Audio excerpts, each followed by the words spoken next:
Okay, here we have Pirki Avot. We're on the fourth chapter. There's 6 chapters altogether. We're on the 4th chapter. And we begin with a saying by Ben Zoma. Ben Zoma. Now, who was Ben Zoma? His name was Shimon ben Zoma. His father's name was Zoma. Shimon ben Zoma. He was one of the 3 people that went together with Rabbi Akiva into the secrets of the Torah. And and the other 3 didn't come out so good. One of them died. One of them went crazy. One of them died. One of them became an apostate. That was Elisha ben Avua. And the one that died was called Ben Azai. Shimon ben Azai. And Ben Zoma, he said he went crazy. He went crazy. He was a very holy person who lived, like I say, in the time of Rabbi Akiva. So let's see what he has to say. Meanwhile, first of all, just when he made these statements, he wasn't crazy, but a crazy person can also make true statements. He can say the truth just because a person. But in fact, at the time when he said this, he was definitely not out of his mind. So let's go. This is very, very practical advice we're getting. Very practical advice in life.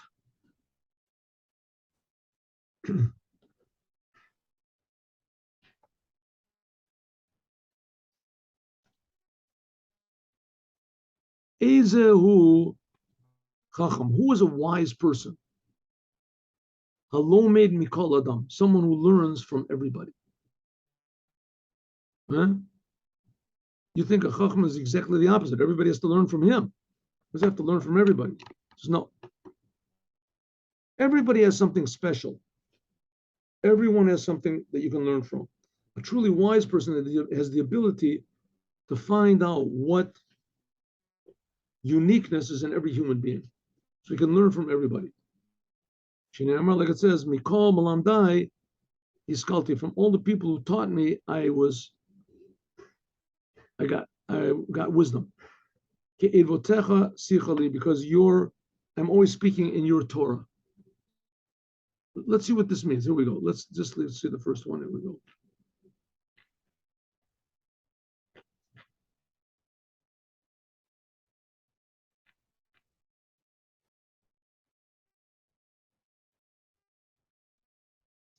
Bartanura. Right, this is the Ovadia of Bartanura. Rav Ben Zoma, it says he didn't live long. So therefore, he never really received ordination. So he's not called Rebbe. He's just called Ben Zoma, not Rebbe Shimon Ben Zoma. So they would call him on the name of his father, and also Ben Azai. Same thing. He was the other one that went in with Rabbi Akiva. Both of them, their names were Shimon Ben Zoma, Shimon Ben Azai. Who is a wise person? This is what he's saying. Who is a person that you can praise in his wisdom? He learns from everyone. He says, Alpha Piva, know that the other person is smaller than him. Right? The other person is a nobody. What do I can learn from him? He says, that shows that you're not a wise man. Shekiven she'eno chas al kavoda, that because this person so much wants to learn, he's so devoted to learning, he doesn't care about his own honor and what people will say about him.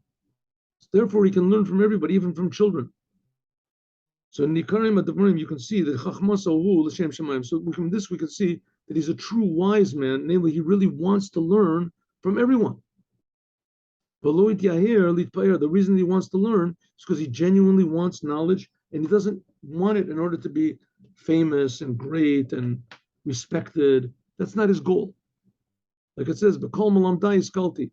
That's the end of the sentence. In other words, because I learned Torah from malamdai, from everyone, even from small children or people that are smaller than me, less intelligent than me, and I didn't care about my own honor. Why? Because all I cared about, all my intention was just for the sake of heaven, for the Torah. And the same thing is, who is a powerful person?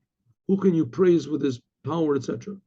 Okay, so let's see. Let's go back. Here we go. Ezehu Gibor, who's a That's a wise person. He learns from everybody. Who's a strong person? Figure a strong person is somebody that he beats up everybody, right? He's stronger. Says no. A strong person is that he can defeat himself. Hakovesh es yetzro, that he's able to control his impulses. Like it says, Tov erech apayim, it's better to have patience, migibor, than to be a powerful person. But mashal baruch, a person that rules over his own urges, is better miloked ear than a person who can conquer a whole city. Here we learn the whole story of Megillah of Esther, that Achashverosh, he said he ruled the whole world, and he just couldn't control his anger. He killed his wife, and I mean, it ended up a good thing for the Jews, but he killed his, because of that he got married to Esther. But we see here's an example of a person that simply couldn't control himself. Who is a rich person? Who is rich? A sameach b'chelko, a person that's happy with what he has. Like it says, "V'yigia kapecha ki sochel," if you eat from your own efforts, asherecha v'tovlach, then you're happy and it'll be good for you. Good for you in this world, and you'll be happy in this world, and good for you in the world to come. You want to be happy? Be satisfied with what you got. What does that mean? You shouldn't be rich? Of course you should be rich. And you should also try to be rich. But you're not becoming rich because that's your goal in life. You want to be rich because you want to succeed. You want to give charity. You want to help others. You want to do good things with the money. But if your whole goal is to make money, and that's what's going to make you happy, so you'll never be happy. Because you'll always want more money. And if, let's say, you own all the money in the world, like Achashverosh did, he owned the whole world, says he was a king over the whole world. He wasn't happy. Like all of a sudden he got mad at his wife. The guy couldn't control himself. That's one problem. That's what we learned about in the previous. But here we're talking about he also wasn't happy. He had everything he wanted and he was miserable. Why was he miserable? Because he wasn't happy with what he's got. There's a saying, if you're not happy with what you've got, you won't be happy with what you get.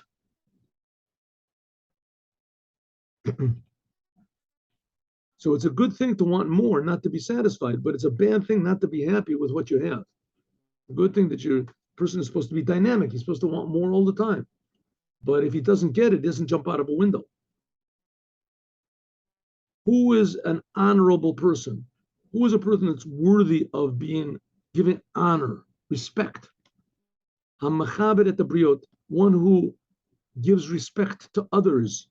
Like it says, Mechabdai echabed, those who honor me, I will give honor to. Ubazai yekalu, and those who disgrace me will be disgraced. Let's have one more look at this here. Who is an honorable person? Because of these three things we said before that we mentioned, which are to be wise, to be strong, to be happy. A person, one who has this, he becomes a person that's, how do you say, honorable in the eyes of man and in the eyes of God and the eyes of man, right? A person, he's happy with what he has. He can control himself. That's wonderful. He's a wise person, learns from everybody. So it says, what if a person like that, there's some people that no matter what, people won't like him. Take King David, right? King David was a great person. He had all these good qualities and everybody hated him. They all cursed him and they were laughing at him all the time. It says, even if the people don't give him honor because he has these good qualities, therefore the Tana said that, listen, a person that has these good qualities we have, he should be honorable and he feels good about himself. How should he evoke honor from other people? You can say, listen, I don't care if people honor me or not. Says, why not? It's a good thing people honor you. It shouldn't go to your head. It shouldn't be that if you don't get, people don't honor you, get all depressed and miserable and angry. But still, it's a good thing that people give you honor. What's wrong with that? They'll listen to what you have to say. They'll respect what your opinions. At least that they won't totally ignore you. So it says you want to have that. It says riches won't get it. The fact that you're happy won't get it. The fact that you control yourself won't get it. How do you get honor from other people? Give them honor. Don't care about your honor. Don't care about your, treat the other person as you would have him treat you. Like it says, it's a kol v'chomer. What do you say? It's logical. That which God, that he's the king of the world, and everything that he created in the world, he only created for his own glory. And nevertheless, he gives honor to those who honor him. So how much more so if I give honor to someone else, that they'll give me honor, they'll respect me. So in other words, how do you earn the respect of others? Usually you think to earn the respect of others by scaring them or carrying a gun or something. Then everybody's going to respect you. Says nobody respects you. Maybe they're afraid of you. You're respected if you're a human being. You give honor and respect to others, then they'll like a reflecting waters. On the other hand, if you you say belittle others, we learn the humility of God. God doesn't say akalel. God doesn't say anyone who dishonors me, I will curse him. But it means he will become cursed on his own. He'll bring his own downfall. Like it says, and if somebody doesn't give honor to tzaddikim, then God will take care of it. Like it says, Mekalelcha aor. God said to Abraham, I will curse those who curse you, I will curse, God said. So in other words, what's the Rebbe saying over here? An attitude that a person should have. Give honor to other people. Treat other people properly. Don't care about yourself. And you'll see that magically people will respect you. That's not your goal that people should respect you. Doesn't make or break your day. But the fact is if you give honor to others, you'll see that magically they have respect for you also. Similarly also, you want to be happy? You want to be happy? Be satisfied with what you have. With what you've had. You'll see that magically that your businesses or whatever you do will be successful. All of a sudden you'll see that your bank account is full because you're happy with what you have. And you give charity to others, make them happy. Want to be powerful? Powerful means control yourself. If you control yourself, that's more difficult than anything possible in the world. Right? Samson could kill all these people and he couldn't control himself.